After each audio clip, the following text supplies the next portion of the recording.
Hello dear students, मैं हूं Kailash Sharma. So welcome to Unacademy live. So बच्चों, मैं आप लोगों के लिए ये जो शॉट लेके आया हूँ, ये एक ऐसा शॉट है बच्चों जो आपकी फोर्थ अटैम्प्ट में एक अच्छी परसेंटाइल लाने में मदद करेगा। मैं कुछ टिप्स हैं जिनसे आप अपना जो स्कोर है उसको इम्प्रूव कर सकते हैं।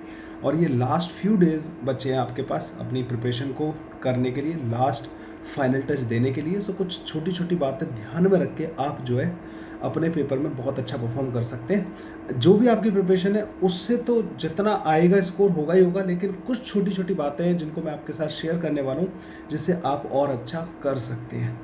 सो नंबर वन है बच्चों कि जैसे अब आपका पेपर जस्ट कुछ ही दिन दूर है, 4 to 5 डेज बचे हैं आपके पास। तो अब आपको इस टाइम पे क्या करना चाहिए?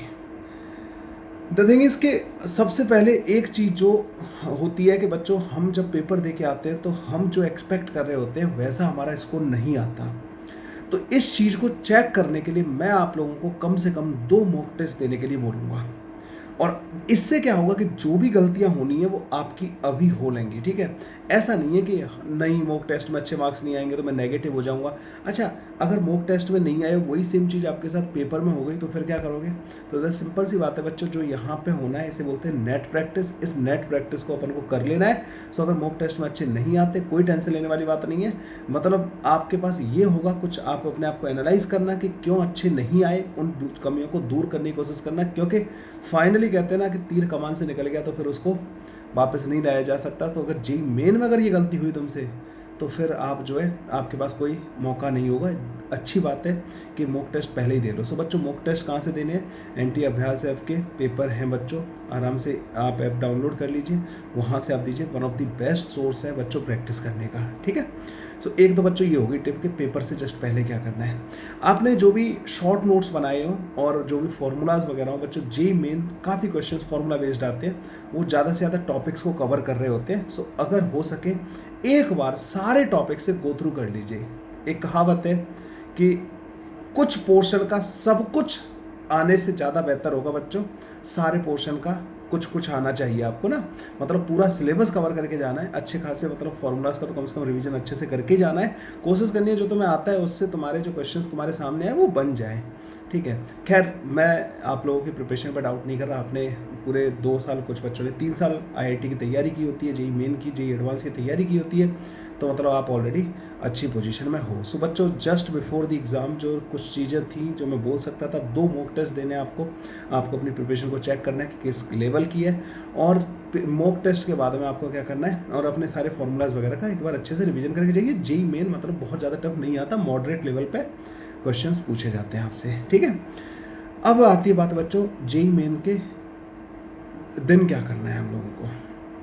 अच्छा, अगर आपको ये टिप्स बहुत पसंद आए बच्चों तो आप कमेंट ज़रूर कीजिएगा। अगर आप कहोगे तो मैं एक सेशन भी प्लान कर दूंगा आपके जेई मेन से जस्ट पहले। अगर आपको लगता है कि हाँ ये टिप्स वाकई में हेल्प करने वाली है तो आप अपना कमेंट ज़रूर छोड़िएगा इसमें ना, इस वीडियो के एंड में। सो द थिंग इज़ कि हाँ, मैं बता रहा था पेपर वाले दिन क्या करना है बच्चों। पेपर से एक दिन पहले हमें रिलैक्स रहना है और पूरी कोशिश करनी है कि नींद पूरी हो हमारी पेपर वाले दिन। नींद पूरी करके जानी है। ठीक है, पेपर वाले दिन जिस जिस दिन भी आपका पेपर है बच्चों, उससे पहले कम से कम 3 फिजिक्स के, 3 केमिस्ट्री के, 3 मैथ्स के सबसे इजी क्वेश्चंस आप लोगों को पहले से ही अरेंज कर लेने हैं। पेपर में जाने से 1 घंटे पहले, 1.5 घंटे पहले, जो भी आपको टाइम मिले, उन 3 क्वेश्चंस को आपको एक बार सॉल्व कर लेना है। सबसे इजी क्वेश्चंस रखने, ये बस तुम्हारे इसको हीट करने के काम आएंगे, इसको स्टार्ट करने के काम आएंगे। पेपर में जाते ही पहला क्वेश्चन देखते ही जो एकदम एक जो रेजिस्टेंस होता है ना उसको दूर करने के काम आएंगे। कई बार होता है ना, गाड़ी को पहले थोड़ी देर के लिए छोड़ दिया जाता है चालू करके ना, वही चीज़ बच्चों। से ये 10 क्वेश्चंस मैंने ईजीएस्ट बोले, बस ये आपका मोमेंटम बना देंगे।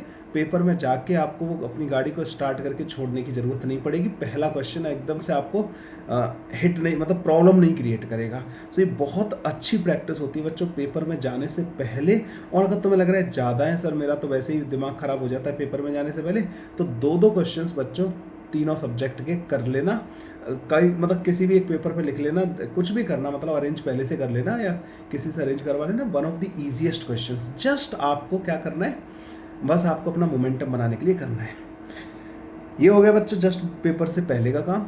जब पेपर देने जाओ, आपके पूरे 3 घंटे का पूरा प्रॉपर प्लान आपके माइंड में होना चाहिए। अच्छा, अपनी प्रिपरेशन को लेके डाउट नहीं करना है। एक क्वेश्चन टफ देख के पेपर को टफ नहीं समझना है। उसके अलावा जो 24 क्वेश्चंस हैं, और न्यूमेरिकल वैल्यू टाइप में तो आपके पास 29 क्वेश्चंस हो गए हो। 29 क्वेश्चंस को तो सही करने की कोशिश करो ना। 29 में से जो तुम्हें 24 करने हैं या 25 कर रहे हो, न्यूमेरिकल वैल्यू में अगर तुम्हें टफ लगा तो वो तो छोड़ सकते हो आप उसको, ठीक है, क्योंकि उसमें 10 में से सिर्फ 5 ही करने होते हैं, और जो सिंगल करेक्ट वाले होते हैं वो आपको सारे के सारे करने होते हैं 20 के 20। सो अगर आपको लगता है, एक तो पहले तो आपका पूरा प्रॉपर प्लान होना चाहिए कि मैं पहले ये क्वेश्चन अटेम्प्ट करूँगा, फिर ये करूँगा, फिर ये करूँगा। आपकी यहाँ पे बच्चे बायोलॉजिकल क्लॉक होती है माइंड में ना, उसमें सेट करके जाना कि मुझे 1 घंटे में पर्टिकुलर सब्जेक्ट का पेपर ख़त्म कर देना है, अगले में ये कर देना है, अगले में ये कर देना है। टाइम सेट करके जाना, जो भी आपकी शिफ्ट हो उसके अकॉर्डिंग 1 घंटे में मैं इससे इस पेपर पे इस टाइम पे शिफ्ट कर जाना है मुझे।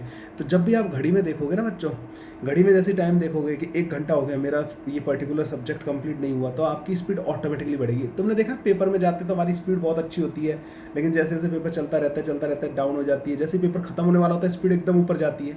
तो आपको इतना सॉलिड तरीके से इसको सोचना है कि मैं 1 घंटे में अगर ये सब्जेक्ट मतलब मेरा ये टॉपिक ख़त्म नहीं हुआ ना, तो मैं क्या करूँगा कि मैं अपना जो है मतलब मुझे कैसे भी टाइम पे मतलब कंप्लीट करना है, तो मुझे 1 घंटे में ये पर्टिकुलर पार्ट कंप्लीट करना ही करना है, या ऐसे 20 मिनट के टारगेट बना लेना। तो आपकी स्पीड डाउन होगी ना, तो वो जैसे लगेगा कि 20 मिनट हो गए लेकिन मेरा टारगेट अचीव नहीं हुआ, स्पीड ऑटोमेटिकली अप होगी, डाउन होगी, अप होगी, डाउन होगी। अगर आप इसका एवरेज देखोगे ना, ये एवरेज बहुत अच्छा आएगा। सो एक टाइम मैनेजमेंट की टिप हो गई बच्चों, ये आपका मोमेंटम बनाने की टिप हो गई, 1 दिन पहले क्या करना है और अभी क्या करना है, ये सारी की सारी टिप हो गई। आई होप आपकी ये सारी चीज़ें मदद करेंगी।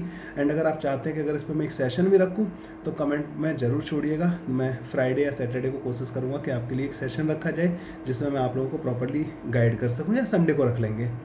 सो मिलते तो आई होप आपको ये सारी की सारी टिप्स जो है हेल्प करेंगी। Thank you.